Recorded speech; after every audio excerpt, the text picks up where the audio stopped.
Botad SOG પોલીસે ગઢડાના રણિયાળા ગામેથી degree વગરના ડોક્ટરને ઝડપ્યો। ગોડકા ગામના શૈલેષભાઈ યાદવ રણિયાળા ગામે ડિગ્રી વગર પ્રેક્ટિસ કરી દવાખાનું ચલાવતો હતો।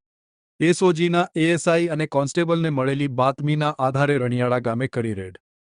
રણિયાળા ગામે રામજી મંદિર સામે દવાખાનામાં રેડ કરતા કોઈપણ પ્રકારની ડિગ્રી વગર પ્રેક્ટિસ કરતો હોવાનું સામે આવ્યું। દવાખાનામાં તપાસ કરતા દવાઓ, ગ્લુકોઝના બોટલા, સિરિંજ, નીડલ અને બીપી મીટર મળી આવ્યા।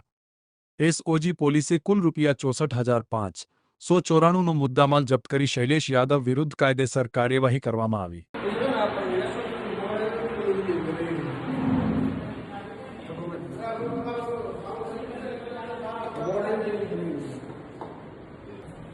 હજી ત્યાં ઘરે